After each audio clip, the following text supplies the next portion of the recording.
What's happening? Shemai, welcome back to Wales in the Movies and croeso to the iShed. iShed reviews Don't Take Me Home, directed by Jonny Owen and starring Chris Coleman, Gareth Bale, Aaron Ramsey, Hal Robson-Kanu, Ashley Williams, Chris Gunter, Sam Vokes, Neil Taylor, Oshan Roberts, The Red Wall and Wales. Bold and beautiful Wales. Hal Robson-Kanu.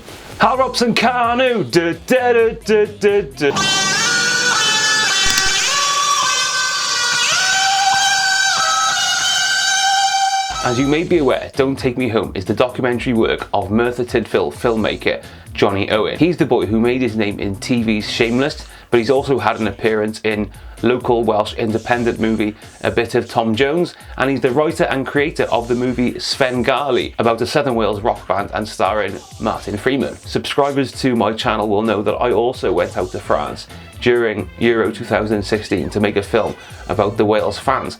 And while I was out there, I was wondering if any local filmmakers, commercial filmmakers for example, had the idea to be doing exactly the same. Hats off to Jonny Owen, because it appears he also had similar thoughts to go out there and capture this genuine, unprecedented moment of Welsh national catharsis.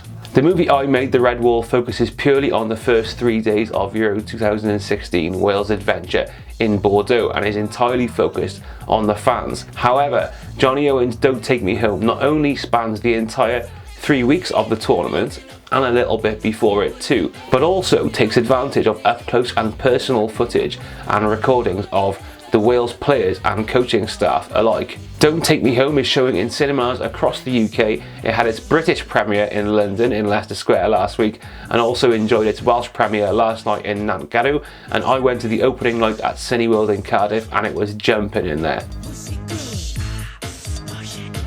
For international viewers to this channel, I'm just going to give you a little bit of backstory. The last time the Wales national football team qualified for an international major tournament finals was back in 1958 in Sweden, when the Wales team were knocked out in the quarterfinals, all in black and white of course, to the first international goal ever from the legendary Brazilian forward Pelé. So yeah, the last time we had this exposure was 1958, and you can't really compare then and now in terms of exposure. Along the road since, Wales has faced many moments of what could be called anticlimax, but in pure storytelling terms is more appropriately dubbed as pure heartbreak.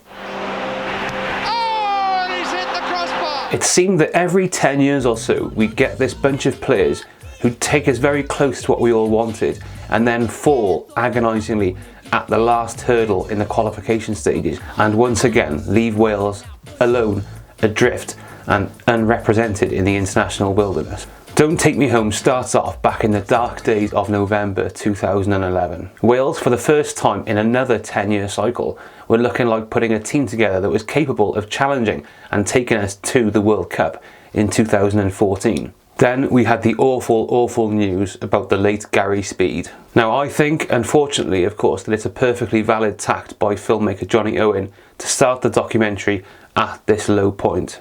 For one, it definitely makes the story and film more accessible and will help it reach out to a much larger audience. Plus, of course, it's undeniably a big part and very relevant to the emotional core of the story that's being told. For my international viewers, just in case you don't know, Gary Speed was the late, young and much respected coach of the national football team who was found hanged at his home in 2011 and left behind with him a young family. Pushed forward in 2015 and the Wales team, superbly coached by Speed's friend Chris Coleman, finally got the monkey off their back and qualified for their first international football tournament in 58 years, which was taking place in France, Euro 2016.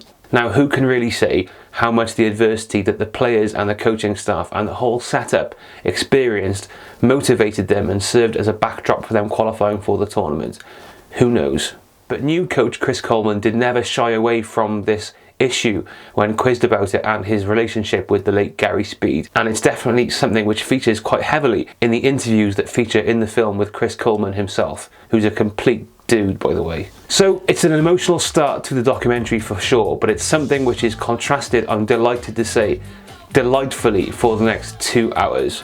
The rest, I am personally in no doubt, unfolded as the biggest moment of Wales's history. We cannot point to a moment where Cymru has been exposed to the world this large, and by God, it's beautiful. This documentary, Don't Take Me Home, serves as a record of the team and the squad's journey. Yes, there are a couple of fan contributions, and the Red Wall as a collective is featured a couple of times, well, many times in the movie. But this is first and foremost a document of the group, i.e. the players and the coaching staff. Jonny Owen made Don't Take Me Home with the backing and the help of the Football Association of Wales, and what is really very nice is that he's clearly got access to the players and the coaching staff's smartphone footage of the 4-week holiday in France. So there's lots of moments in the film that are punctuated by dodgy, shaky, grainy footage, very much in the spirit and in the style of that video that you may have seen on YouTube with all the Wales players celebrating in their dressing room after Iceland got to the quarter-finals. Do you know what I mean?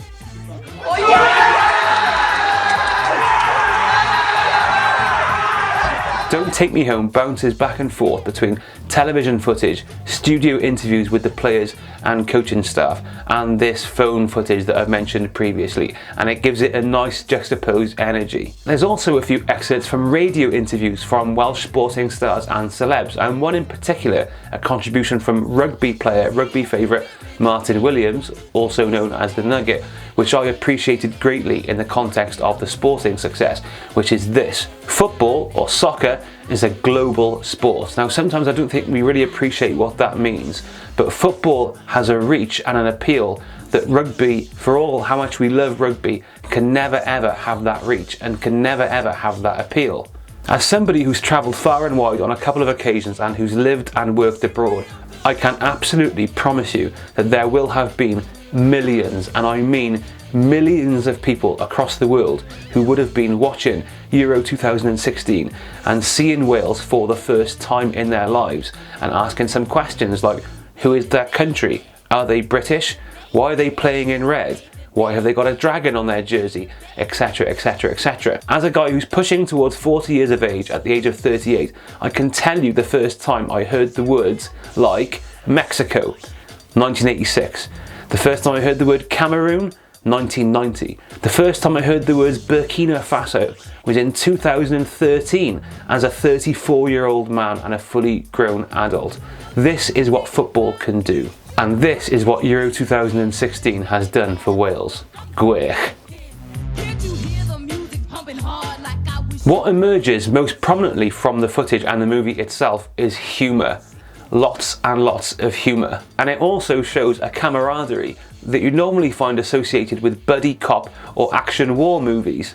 The Welsh FA's tagline of "Together Stronger" has never been more evident than in the footage shown in this documentary. I read a book once about screenwriting, about fiction movie screenwriting, and essentially the author was saying that writing a screenplay or a movie script is about creating characters that the audience want to spend some time with. The Wales squad just looks like a fun place to be. These are lads who you'd want to spend time with. They're funny, they're natural, and they're down to earth, and they just look like a great laugh. So I watched it last night in a packed cinema at Cineworld in Cardiff. For example, I was watching Logan, the Wolverine movie, the night before, and the cinema was half full on opening night. This theatre was absolutely packed, and so was the theatre next to us, and I can tell you there were constant belly laughs throughout the 2-hour movie. This had more moments of genuine laughter than basically any comedy I've ever seen in the cinema. It was amazing.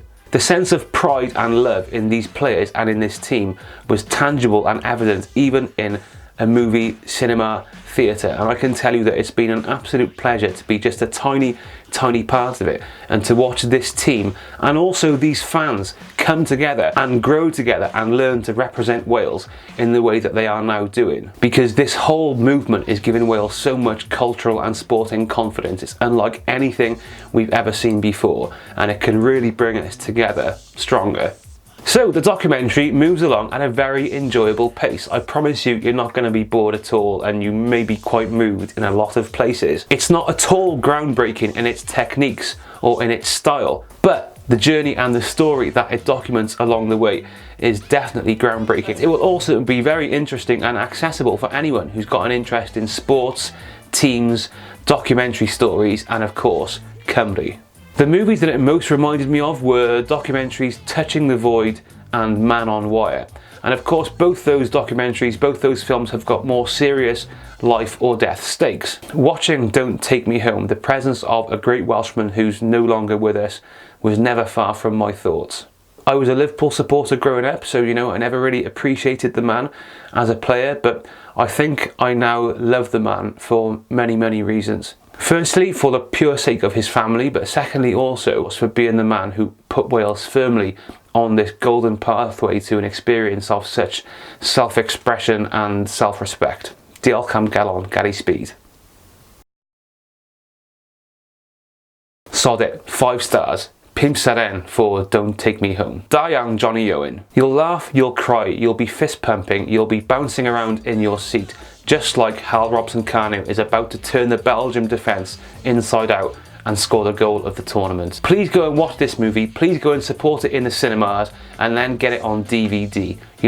I just don't want to go to work.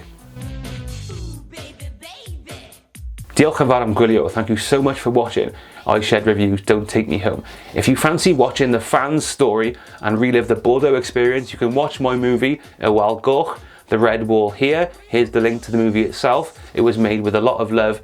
Please check it out and please subscribe to Wales in the Movies and help us represent our country, breaking through international boundaries of pop culture.